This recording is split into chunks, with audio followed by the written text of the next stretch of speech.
hidup miskin di dunia lebih baik daripada hidup miskin di akhirat. Kenapa? Karena hidup miskin di dunia seberapa lama pun tetap namanya sebentar. Tapi kalau di akhirat, kaya selama-lamanya atau miskin selama-lamanya. Assalamualaikum warahmatullahi wabarakatuh. Alhamdulillahirabbil alamin. Allahumma shalli ala sayyidina Muhammad wa ala ali sayyidina Muhammad.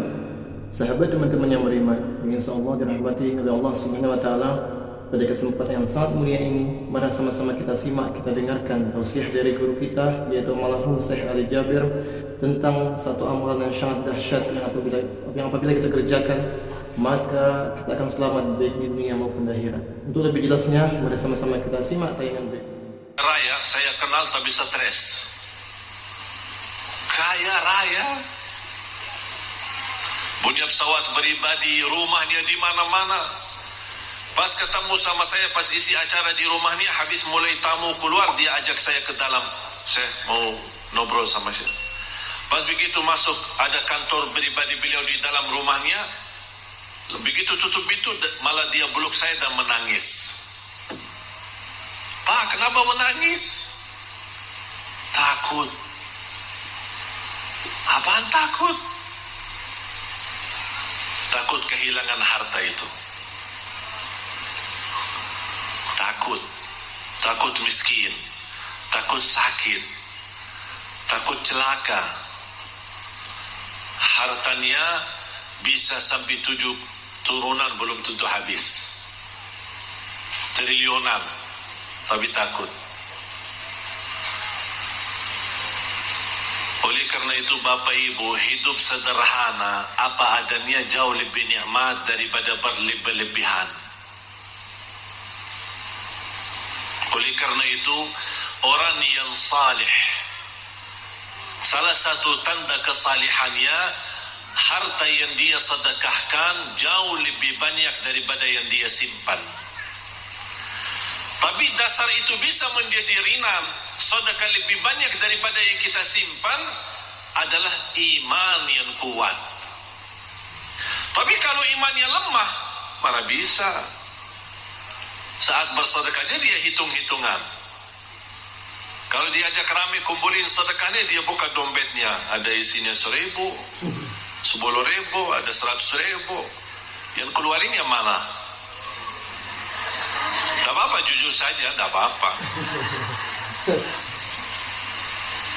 Katanya, walaupun sedikit tapi ikhlas. Salah tuh.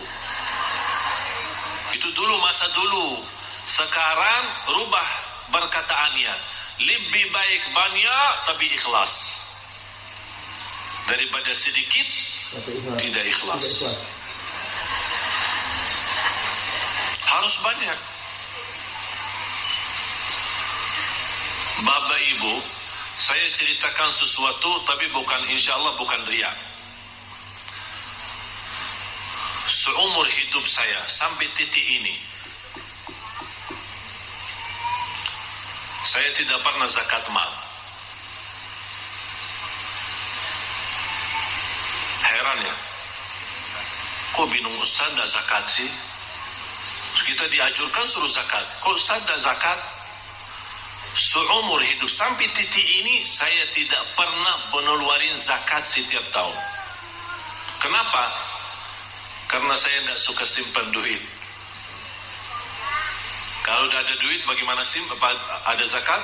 Ada zakat kalau ada nisab kan? Ada nisab, ada haul. Kalau tidak ada nisabnya mana boleh zakat?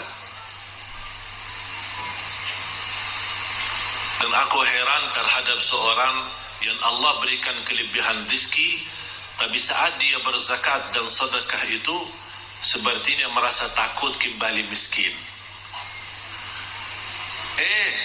Wallahi, hidup miskin di dunia lebih baik daripada hidup miskin di akhirat. Kenapa? Karena hidup miskin di dunia seberapa lama pun tetap namanya sebentar. Tapi kalau di akhirat, kaya selama-lamanya atau miskin selama-lamanya. Tidak ada batas.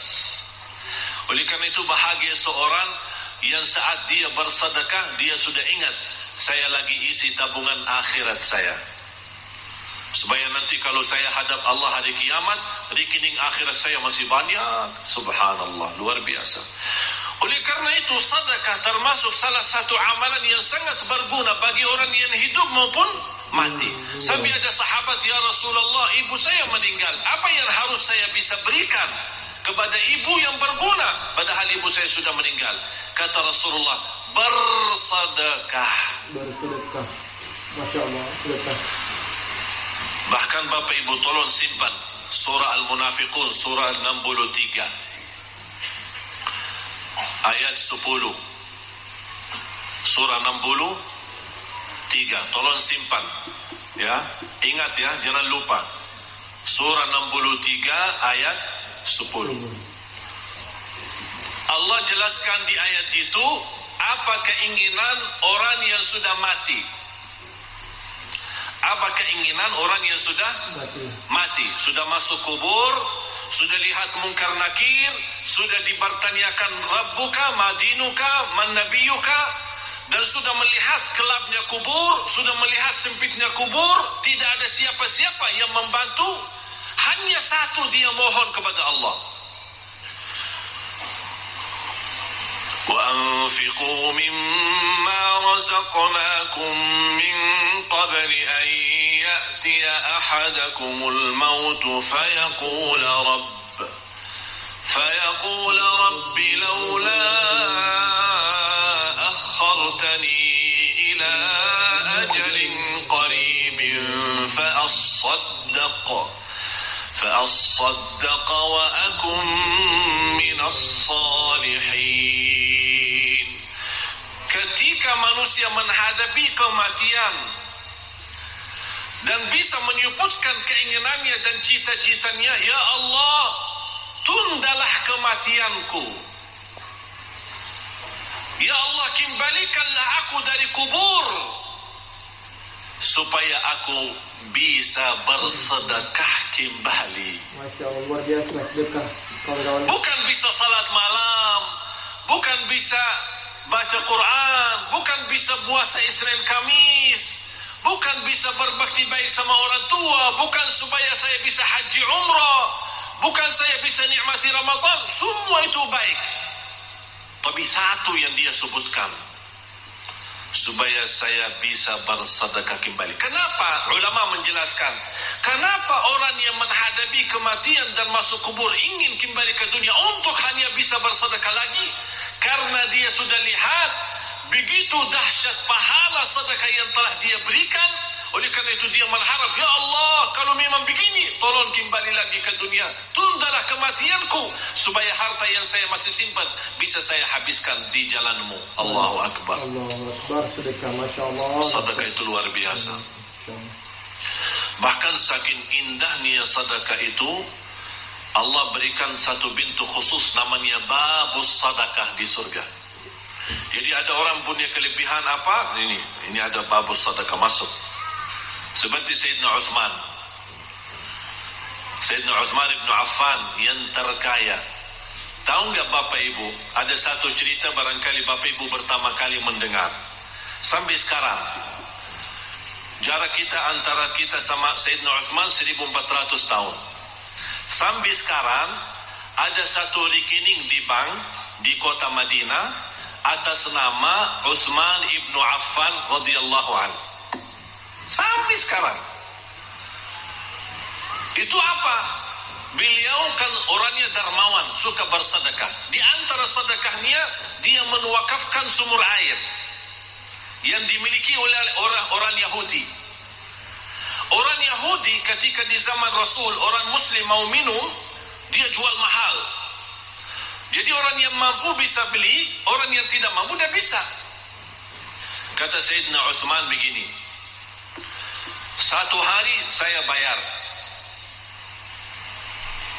Satu hari saya bayar untuk umat Islam. Jangan tolak orang. Biar apapun, seberapapun diambil, biarkan saja. Dan satu hari untuk kamu. Jadi kontrak. Satu hari buat saya, satu hari buat kamu. Tapi apa yang terjadi? Di hari giliran Sayyidina Uthman, orang Yahudi suka mensusahkan orang Islam untuk menambil air. Beralasan air hari ini kurang, air hari ini tidak lancar, air hari sumurnya tidak begitu penuh. Banyak macam alasan membuat orang merasa kesusahan. Dapat berita oleh Sayyidina Uthman bin Affan radhiyallahu an, langsung datang ke orang Yahudi, saya tawarkan, saya mau beli sumur itu. Masya Allah. Orang Yahudi cintaannya harta. Dia berkata, kalau berani saya bayar, saya jual mahal. Mahal banget.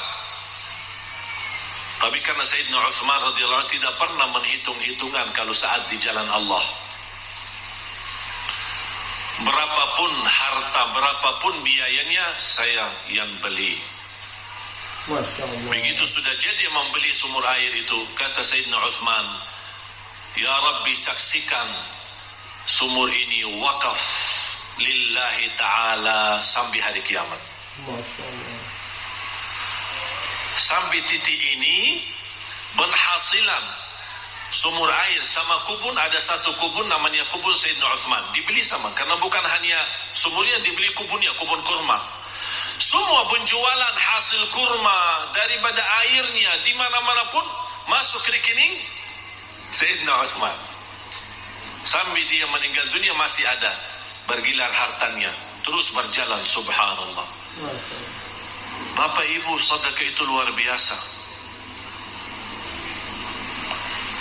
Terjamin husnul khatimah dengan sedekah. Masya Allah. Wallahi, tidak ada orang yang istiqamah dan cinta sedekah pasti dapat husnul khatimah.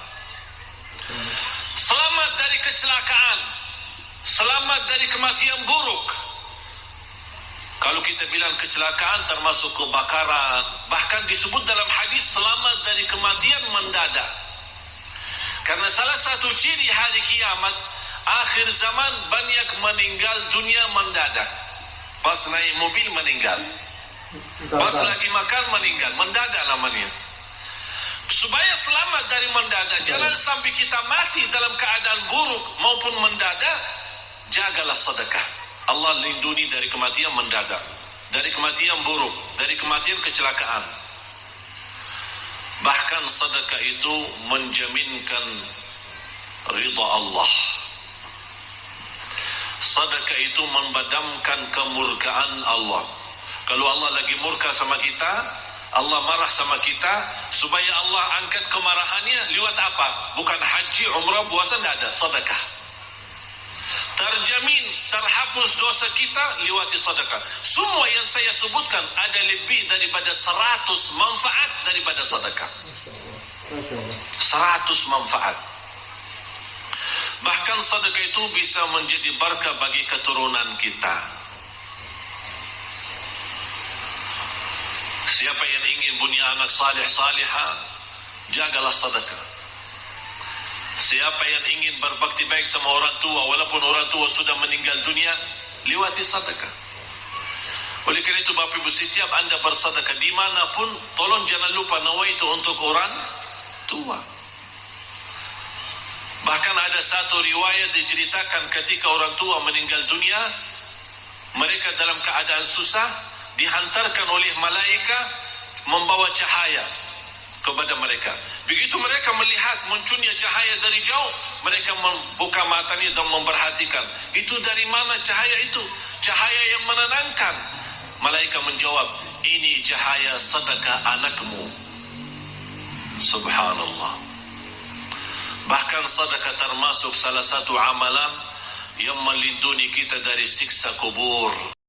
Alhamdulillahirrahmanirrahim. Sahabat yang beriman, itulah tadi ilmu yang disampaikan oleh guru kita. Mudah-mudahan bermanfaat, mudah-mudahan kita dapat istiqomah untuk bersedekah setiap harinya.